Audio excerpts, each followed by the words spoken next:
uh, welcome you all in next point, that is botanical and nutraceutical. So in unit number 3, that is industry based on plant product. Okay, तर हे जे unit आहे त्या युनिटमध्ये आपण first point जे महत्त्वाचं होतं ते म्हणजे ॲरोमाथेरपी. तर त्याच्याबद्दल आपण डिटेलमध्ये सगळे पॉईंट्स आपण कवर केले आहेत. What is mean by first of all aromatherapy, त्यानंतर 3 प्रकारचे जे ऑइल आहेत ते म्हणजे jojoba oil, jasmine oil, citrus oil. Okay, हे सगळे पॉईंट्स आपण काय केले त्या ठिकाणी कवर केले आहेत. ओके, तर ह्या युनिट नंबर 3मध्ये नेक्स्ट पॉईंट आहे ते म्हणजे बॉटनिकल अँड न्यूट्रासेटिकल. ओके, तर बॉटनिकल आणि न्यूट्रासेटिकल जे पॉईंट्स आहेत ते आपण नेक्स्ट पॉईंट आपण बघूया. Okay, so first of all we will see about what is mean by botanical. Okay, so botanical we will study botanical is the which is related to the plant part or extract म्हणजे जे plant पार्टपासून आपण जे काही extract करतो, either which is obtained from flowers or it is fruits, stem part, leaves part, root, rhizome. Okay, seeds असू दे, तर कुठल्याही झाडाचं जे काही पार्ट आहे त्या पार्टचं जे आपण एक्स्ट्रॅक्ट काढतो. ओके, म्हणजे त्याचं जे रस आपण काढतो त्याच्यामधलं ते पार्ट जे पाहिजे आपल्याला, that is extract. Use typically, आता हे जे प्लांट पार्ट किंवा जे एक्स्ट्रॅक्ट आहे त्याचं which is use typically in cosmetic और मेडिकल प्रोडक्ट. ओके, म्हणजे जे कॉस्मेटिक आणि मेडिसिनल जे एखादा हर्बल ड्रग्ज असेल मग आपण ते मेडिसिनल म्हणून जे यूज करतो, किंवा कॉस्मेटिकमध्ये वेगवेगळे आपल्याला कॉस्मेटिक इंडस्ट्रीमध्ये जे आपण स्किन केअरमध्ये असू दे किंवा त्याचं लोशन बनवण्यासाठी असू दे, तर त्याचं एक प्लांटचं एक्स्ट्रॅक्ट त्याच्यामध्ये जर यूज करत असेल त्याला म्हणायचं बॉटनिकल. ओके, म्हणजे जे आपण प्लांटचं कुठलाही पार्ट कुठल्याही प्रोडक्टमध्ये आपण जर यूज करत असेल कॉस्मेटिक मेडिकलमध्ये, that is the botanical term. Okay, the term nutraceutical, आता सेकंड जे टर्म आहे न्यूट्रासेटिकल म्हणजे which is related to mostly about nutritional. Okay, म्हणजे आपण जेव्हा एखाद्या प्लांट्सबद्दल बोलतो किंवा फ्रूटबद्दल की ज्याच्यामध्ये न्यूट्रिशनल प्रॉपर्टीज आहेत, न्यूट्रिशनल प्रॉपर्टी याचा अर्थ means which is rich source of different type of vitamins, which is rich source of minerals, which is rich source of different type of hormones. Okay, okay, असे काही वेगवेगळे जे काही nutritional value जे आहेत, fat असू दे, कार्बोहायड्रेट असू दे, fibres असू दे, विटॅमिन्स असू दे, मिनरल्स असू दे. ओके, आता आपण जे न्यूट्रिशनलबद्दल जे बोलतो that is the nutraceutical. Okay, so the term nutraceutical was first coin by Stephen DeFelice नावाचं जे सायंटिस्ट होता त्यांनी न्यूट्रासेटिकल हे पहिल्यांदा शब्द यूज केला. So according to him, okay, तर त्याच्या म्हणण्यानुसार न्यूट्रासेटिकल म्हणजे काय, nutraceutical is any substance that is food or part of food. Okay, ते आपल्याला खाण्याचं पार्ट असू दे किंवा किंवा ते खाण्यामधला एक प्रकार असू दे किंवा खाण्याचा एखादा पार्ट असू दे. Okay, that provide medical and health benefit. सगळ्यात महत्त्वाचं म्हणजे काय की त्याच्यामध्ये मेडिसिनल, ओके, किंवा त्याच्यामध्ये हेल्थ जे बेनिफिट आपल्याला मिळतो त्या ह्याच्यामधून पार्टमधून. So including prevention and treatment of different type of diseases, की ज्याच्यामुळं ते विटॅमिन्स खाल्ल्यामुळं, ते आयन्स खाल्ल्यामुळं, प्रोटीन्स खाल्ल्यामुळं, फायबर्स खाल्ल्यामुळं ते आपल्या बॉडीमध्ये जे आजार आहेत एक तर ते होऊ देत नाही किंवा ते झालं असेल तर ते कमी करण्यासाठी, ओके, ह्याचा यूज केला. त्याला म्हणायचं that is the nutraceutical. Okay, so we have covered the 2 point, that is botanical म्हणजे काय आपण बघितलो, आणि next point that is nutraceutical म्हणजे आपण काय ते बघितलं. Okay, the concept of nutraceutical, okay, originated from the survey in United Kingdom. Okay, सुरुवातीला तिथून न्यूट्रासेटिकल जे कन्सेप्ट आहे ते ओरिजिन झाले युनायटेड किंगडममध्ये. ओके, UK मध्ये, Germany and France, and it included that diet is rated more highly by consumer than exercise or hereditary factors to achieving the good health. म्हणजे काय की सुरुवातीला ह्याच्यावरती म्हणजे त्याचं इम्पॉर्टन्स काय आहे, न्यूट्रासेटिकल विटॅमिनचं इम्पॉर्टन्स काय आहे, मोस्टली युरोपियन कंट्रीमधून तिथं काय झालं, ओरिजिन झालं. ओके, इंडियामध्ये सुद्धा ह्याच्यावरती सुरुवातीला रिसर्च झालेलेच आहे. ओके, सर ह्याचं मग नंतरनं लोकांनी त्याच्यावरती जास्त फोकस केलं की हे आपण एखादं डिसीज झालं की एखाद्या आपल्याला आजार झालं, एखाद्या आयर्नचं डिफिशियन्सी झालं, एखाद्या विटॅमिनची डिफिशियन्सी झाली की आपण हे फ्रूट्स खाल्ले पाहिजे, हे आपण फ्लावरचे सीड्स, त्याचे फ्रूटचे सीड्स आपण त्याचं कंझ्युम केलं पाहिजे. हे नंतरनं काय केलं, मोस्टली लोकांनी काय केलं त्याच्यावरती फोकस केला. That is for nutraceutical point of view. आपण जनरली आता खातो. ओके, आता फॉर एक्झाम्पल एखादा जखम वगैरे जास्त झाला असेल तर आपण सिट्रिक ॲसिडचं ज्यूस वगैरे पिवलं की आपल्याला जखम भरून येते, कारण त्याच्यामध्ये विटॅमिन सी काय करतो, it increase the collagen biosynthesis in the body. Okay, त्यामुळं कोलॅजिन आपल्या प्लाझ्मा मेम्ब्रेन जे आहे सेलचं ते जखम भरून येतो सेल्स इझिली. ओके, सो अशा पद्धतीनं आपण न्यूट्रासेटिकल पॉईंट ऑफ व्ह्यूनं नंतरनं आपण त्याच्या फूडवरती काय केलं, फोकस करायला सुरुवात केला. Okay, next point nutraceutical product may range from isolated nutrients. Okay, आता जे काही न्यूट्रासिटिकल आपल्या मार्केटमध्ये किंवा आपल्याला आता रेडीमेड अवेलेबल मिळतो ते एकतरी आयसोलेटेड फॉर्ममध्ये, म्हणजे बी कॉम्प्लेक्स आपल्याला गोळी मिळतो. ओके, किंवा डिफरंट टाईपचे जे विटॅमिन्स आहेत ते विटॅमिन्सचं टॅबलेट मिळतात, किंवा त्याचं नॅचरल विटॅमिन्स मिळतो, आणि केमिकली पण आपल्याला मार्केटमध्ये अवेलेबल असतो. एखादा विटॅमिन असेल किंवा एखादा मिनरलची डिफिशियन्सी असेल, कॅल्शियम असेल. ओके, त्यानंतर डिफरंट टाईपचे जे काही पिगमेंट्स आहेत, लायकोपिन आहे, कॅरोटिनॉइड पिगमेंट्स वगैरे, तर ते आपल्याला आता रेडीमेड मार्केटमध्ये अवेलेबल मिळतो. Okay, nutraceutical products. त्यानंतर dietary supplements. Okay, fat protein rich diet आपल्याला आता रेडीमेड अवेलेबल मार्केटमध्ये मिळतो, नॅचरल आणि सिंथेटिक दोन्ही. Dietary supplement and diet to the genetically engineer design food. Okay, म्हणजे काही असे फूड बनवलेत लोकांनी की जे म्हणजे जीन, म्हणजे प्रोटीन प्रोड्यूस करणारं एखादं जीन असेल, तर ते जीन एखाद्या केळीमध्ये असेल किंवा सफरचंदमध्ये ते काय केलेलं आहे, इन्सर्ट केलेले आहे. त्यामुळे त्या फ्रूट्समध्ये जास्त करून ते प्रोटीन तयार होतं. त्यामुळे एक जरी फ्रूट खाल्लं की आपल्याला भरपूर त्याच्यामधून प्रोटीन्स, त्यामध्ये विटॅमिन्स, डिफरंट टाईपचे विटॅमिन्स वगैरे आपल्याला त्याच्यामधून मिळतो. दॅट इज त्याला म्हणायचं genetically engineered design food. Okay, त्यानंतर हर्बल फूड.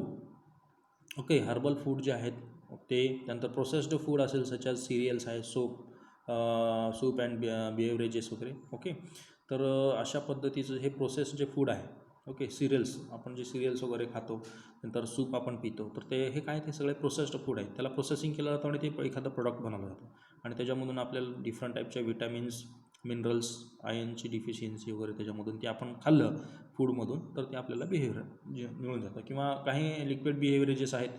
ओके, तर त्या लिक्विड बिहेवरेजेसमधून आपल्याला ते न्यूट्रिशन प्रॉपर्टीज मिळून जातात. ओके सर, सगळ्यात महत्त्वाचं लक्षात ठेवा की न्यूट्रासिटिकल इन द सेन्स आपण न्यूट्रिशनल व्हॅल्यू त्याच्यामध्ये काय आहे. ओके, वन बाय वन आपण त्याच्यामध्ये नेक्स्ट 2 एक्झाम्पल्स आपण बघणार आहे. गार्सिनिया वगैरे, व्हॅनिला आहे, क्लोरेला आहे. ओके, त्याच्यामध्ये न्यूट्रिशनल व्हॅल्यू काय आहेत हे सगळ्यात महत्त्वाचं आहे. So more than 500 nutraceutical and functional food products are now available in the different form in the market. Okay, सगळ्यात महत्त्वाचं आता मार्केटमध्ये आता रेडीमेड सगळं मिळतं आपल्याला. न्यूट्रिसेटिकल एखादं काहीतरी आपल्याला डिफिशियन्सी जाणवलं की आपण मार्केटमध्ये जाऊन ते आपण खाऊ शकतो. So that is different nutraceutical product. So many of these product that are being promoted to treat various diseases find their origin of plant kingdom. Okay, म्हणजे डिफरंट टाईपचे जे डिसीजेस आपण बघितलं. ओके, ते डिफरंट डिसीजेस आपण ते consume केलं की ते काय होतं, कमी होतं. मिनरलची, विटॅमिनची डिफिशियन्सी झाली तर ते विटॅमिन्स रिच सोर्स आपल्याला जे एखादं न्यूट्रिशनल प्रोडक्ट आपण आणलं, खाल्लं की आपल्या बॉडीमध्ये जे विटॅमिनची जी डिफिशियन्सी आहे ते भरून येतो, आणि त्यामुळं होणारं जे काही आपल्याला डिसीज झालं होतं ते काय होतं, भरून येतो. जखम वगैरे भरून येतो, डिफरंट टाईपचे डिसीजेस कमी होतं. ओके, आता the idea behind the mode of action of nutraceutical is to provide functional benefits. Okay, by increasing the supply of natural building blocks in the body. Okay, सगळ्यात महत्त्वाचं म्हणजे काय की फंक्शनल बेनिफिट्स ह्याच्यामध्ये म्हणजे आपल्या ऑर्गन असेल एखादं, त्याचं जे फंक्शन्स कमी होतो due to because of some minerals, iron deficiency or any other vitamin deficiency, fibre deficiency. तर ते काय होतं, मग ते आपण खाल्लं, कन्झ्युम केलं की ते त्याची फंक्शनॅलिटी परत रिस्टोर होते. So replacement of these building blocks can work in two way, that is to diminish diseases sign or to improve performance. म्हणजे एखादा डिसीजेस आपल्याला झाला असेल तर तो एकतरी कमी करतो, आणि आपल्या बॉडीचं जे इम्युन सिस्टीम आहे ते परफॉर्मन्स आपल्या वेगवेगळ्या ऑर्गनमध्ये असू दे किंवा आपल्या बॉडीमधले जे सेल्स आहेत, मसल्स आहेत, त्यांचे जे फंक्शन्स आहेत ते इम्प्रूव्ह करतो. त्यामुळं आपल्या ओव्हरऑल बॉडीचं इम्युन सिस्टीम जे आहे ते वाढतं. Okay, so in this way the nutritional properties or nutritions, different type of nutritions, vitamins, proteins, fat, carbohydrate, fibers are important for our normal regular body function. Okay, so this is all about botanical and nutraceutical. Okay, these nutraceuticals normally contain the required amount of vitamins, lipid, protein, carbohydrate, minerals. Okay, आपण बघितलं मगाशी, necessary nutrients depending upon their importance. Okay, तर अशा पद्धतीनं आपण botanical हे concept काय आहे. ओके, म्हणजे बॉटनिकल म्हणजे काय की बॉटनी म्हणजे कुठल्याही झाडाचं पार्ट आणि त्या पार्टचं प्रोडक्ट एखादं, ते जे आपण मेडिसिनल असू दे किंवा कॉस्मेटिक इंडस्ट्रीमध्ये जर आपण त्याचं यूज करत असेल त्याला म्हणायचं बॉटनिकल टर्म. न्यूट्रासिटिकल म्हणजे कुठल्याही झाडाचं जे पार्ट आहे ॲज अ न्यूट्रिशन म्हणून जे खात असेल, फ्रूट असू दे आपण न्यूट्रिशन म्हणून खात असेल, लिव्ज असू दे त्याच्यामध्ये रिच सोर्स ऑफ आयन्स म्हणून आपण खात असेल. ओके, किंवा डिफरंट टाईपचे जे काही न्यूट्रिशन फायबर वगैरे रिच म्हणून खात असेल तर त्याला म्हणायचं न्यूट्रासेटिकल फायबर. ओके, सो आता आपण बघूया spirulina as a nutraceutical point of view. Okay, spirulina which is a blue green algae. Okay, सगळ्यात महत्त्वाचं त्याचं सायंटिफिक नेम जर आपण बघितलं मोस्टली तर स्पिरुलिनामध्ये नंबर ऑफ स्पेसीज आहेत. ओके, हे काय आहे, ब्ल्यू ग्रीन अल्गी आहे, शैवाळ आहे, पण आपण त्याचं न्यूट्रिशनल प्रॉपर्टीज म्हणजे प्रोटीन रिच डाएट म्हणून आपण त्याचं कंझ्युम करतो. हे अल्गी शैवाळ आपण खातो. ओके सर, ते आपण कसं ते आपण डिटेलमध्ये आपण स्टडी करूया. First of all we will see the scientific name that is spirulina maxima. Okay, spirulina maxima ह्याचं काय आहे, ह्या अल्गीचं सायंटिफिक नेम आहे. हेच स्पेसीज मोस्टली ह्याचं आणि ह्याचे काही स्ट्रेन्स आहेत ह्याच्यामध्ये मॉडिफाय केलेले, तर हे काय आहे ह्याचं मोस्टली ह्याचं यूज केलं जातं. Okay, as a nutritional point of view.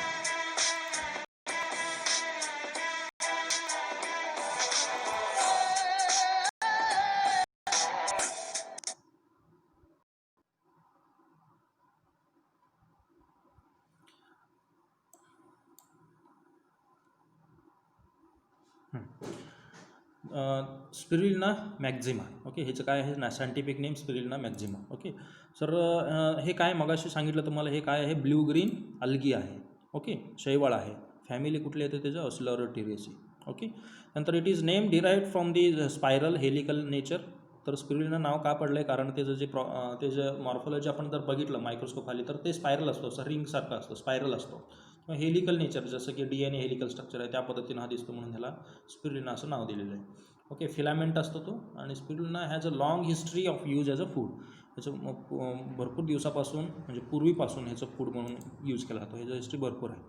These are reported that was used as a food for Mexico some 400 years ago during the Aztec civilisation. Aztec civilisation हे कुठलं आहे, सिव्हिलायझेशन संस्कृती जी आहे, जसं की आपल्याकडे हडप्पा संस्कृती वगैरे होती. ओके, तसंच ॲझटेक सिव्हिलायझेशन हे मेसो अमेरिकन कल्चर आहे. ओके, फ्लोरिस्ड इन सेंट्रल मेक्सिकोमध्ये ह्या संस्कृती प्रकार होता. तर हे साधारणतः 1300 ते 1521 दरम्यान हे संस्कृती त्यावेळेला होती. ॲझटेक सिव्हिलायझेशन कुठलं आहे, मेक्सिकोमधलं आहे. सर त्या कल्चरमध्ये हे स्पिरुलिना ॲज अ फूड म्हणून ते यूज करायचे. Okay, in this slide you can see here this is the actual structure. म्हणजे तुम्ही बघू शकता मायक्रोस्कोप खाली स्पिरुलिनाचं हे असं हेलिकल स्ट्रक्चर आहे. ओके, त्यानंतरनं हे आहे स्पिरुलिनापासून बनवलेले टॅबलेट्स. ओके, आपण एक टॅबलेट खाल्लं की आपल्याला त्या प्रोटीन मिळतं त्याच्यामधलं, कारण हे प्रोटीन रिच सोर्स डाएट म्हणून ह्याचं यूज केला जातो. आणि दिस इज द पावडर. ओके, तर पावडर ह्याच्यापासून बनवलेलं, शैवाळपासून बनवलेलं पावडर. आणि अशा पद्धतीनं मार्केटमध्ये आपल्याला डिफरंट टाईपचे कंपनीचे जे काही प्रोडक्ट्स आहेत ते आपल्याला बघायला मिळतो, ऑर्गॅनिक स्पिरुलिना. ओके, तर in this photograph you can see. Okay, तर अशा पद्धतीनं तुम्हाला जर एखादा बिझनेस चालू करायचा असेल ह्याच्यावरती आपण, कारण स्पिरुलिनामधलं आपण प्रोटीनच नाही तर ह्याच्यामध्ये डिफरंट टाईपचे जे पिगमेंट्स आहेत ते पिगमेंटसुद्धा आयसोलेट करून आपण $1 billion आपण ह्याच्यामधून कमवू शकतो, भरपूर असे डॉलर. ओके, $thousands of ह्याच्यामधून आपल्याला स्कोप आहे, कारण हे प्रोडक्ट जे आहे त्याच्यामधले जे पिगमेंट्स ते स्किन केअरमधले जे काही हायली कॉस्टली जे क्रीम्स आहेत क्रीममधले ह्याचा यूज केला जातो आहे पिगमेंटचा. ओके, सो दिस इज मग ह्या फोटोग्राफमध्ये बघू शकता की तुम्ही हे हार्वेस्टिंग कशा पद्धतीनं केला जातो. ह्या टँकमध्ये अशा पद्धतीनं हे ग्रो केला जातो ब्ल्यू ग्रीन अल्गीला. त्याला काय फक्त सनलाईट आणि त्याला काही न्यूट्रिशन्स त्याला टाकायचे त्या पाण्यामध्ये, आणि त्याच्यामध्ये एकदा कल्चर टाकलं प्युअर कल्चर आणि त्याला ग्रो करायचं. सनलाईट त्याला लागतो आणि हे सनलाईटमध्ये ग्रो करतो. 15 दिवसाला एकदा त्याला अशा पद्धतीचं हार्वेस्टिंग करायचं आणि हे ड्राय करायचं आणि ड्राय करून त्याचे टॅबलेट्स बनवायचे. ओके, तर अशा पद्धतीनं आपण हे टॅबलेट्स बनवून आपण हे मार्केटमध्ये सेल करू शकतो. तर हे चांगलं एक बिझनेस पॉईंट ऑफ व्ह्यूनं भरपूर असे सांगली जिल्ह्यामध्ये, कोल्हापूरमध्ये काही लोकांनी तयार केलेले आहेत असे बिझनेस प्लॅन, त्याच्यातून भरपूर असे इन्कम आहे. ओके, तर न्यूट्रिशनल पॉईंट ऑफ व्ह्यूनं काय की ड्राय म्हणजे ह्याला जे आपण वाळवतो, ड्राय करतो कलेक्शन करून, ह्याच्यामध्ये 5% मॉइश्चर असतो, कार्बोहायड्रेट 24% आहे, ह्याच्यामध्ये फॅट 8% आहे, प्रोटीन बघा सगळ्यात महत्त्वाचं प्रोटीन रिच सोर्स 51 ते 71% जे प्रोटीन ह्याच्यामध्ये आहे. So it is complete protein source and it contain all the essential amino acids. Okay, सगळ्यात महत्त्वाचं प्रोटीन रिच असल्यामुळं protein which is made from amino acid, तर अमायनो ॲसिडचा रिच सोर्स ह्याच्यामध्ये आहे. So it is typically supplement form of 100 grams of dried spirulina powder supplies to 90 calories energy. Okay, एवढं आपल्याला energy मिळते बघा. 100 ग्रॅम आपण जर ड्राईड आपण स्पिरुलिना पावडर खाल्ला की 290 कॅलरीज आपल्याला एनर्जी मिळते. Rich source of numerous essential nutrients जे काही मायनर न्यूट्रिएंट्स आयन्स वगैरे आहेत ह्याच्यामधून आपल्याला मिळते. नंतर डायटरी मिनरल्स आयर्न मॅग्नेज, ओके, हे सुद्धा आपल्याला ह्याच्यातून मिळतो. सो आपण ह्याचे युजेस काय आपण वन बाय वन बघूया. युजेस म्हणजे spirulina help reduce exercise induced muscle fatigue, म्हणजे आपण हेवी एक्सरसाइज केला आणि आपल्या बॉडीमध्ये ओके सवय नसेल आपल्या बॉडीला तर मसल फटीग होते, ओके, मसल्स फाटते, त्यामुळे आपल्याला थोडंफार पेन होतो हेवी एक्सरसाइज केल्यामुळं. तर हे हेवी मसल्स फटीग जे आहेत हे इझिली भरून निघतो हे स्पिरुलिनाचं पावडर किंवा टॅबलेट तुम्ही जर कंझ्युम केलं तर. दुसरा युजेस नेक्स्ट आहे ते म्हणजे spirulina belongs to rich source of iron, okay, iron ह्याच्यामध्ये जास्त आहे. अँड व्हेरी बेनिफिशियल इन ॲनिमियाचा ज्यांना प्रॉब्लेम आहे म्हणजे लॅक ऑफ ब्लड सेल्स, रक्त कमी होतो. It is use for natural detoxification of the बॉडीमधले जे काही टॉक्झिफाईंग जे टॉक्झिक केमिकल जे आहेत ते रिमूव्ह करतो. It help to boost immune system overall. Immune system कसं काय बूस्ट करतो, कारण ह्याच्यामध्ये सगळे आपल्याला मिळतो, प्रोटीन, कार्बोहायड्रेट, फॅट्स, ओके, जेवढं आपल्याला पाहिजे सप्लिमेंट आपल्या डायटरीला ते मिळतो. ह्याच्यामध्ये आयर्न मिळतो, सगळ्यात महत्त्वाचं मिनरल्स काही आपल्याला मिळते, त्यामुळं ओव्हरऑल इम्युनिटी आपल्याला बॉडीमधलं बूस्ट होतं. Okay, so this is all about the spirulina. Okay, in next lecture we will see about vanilla.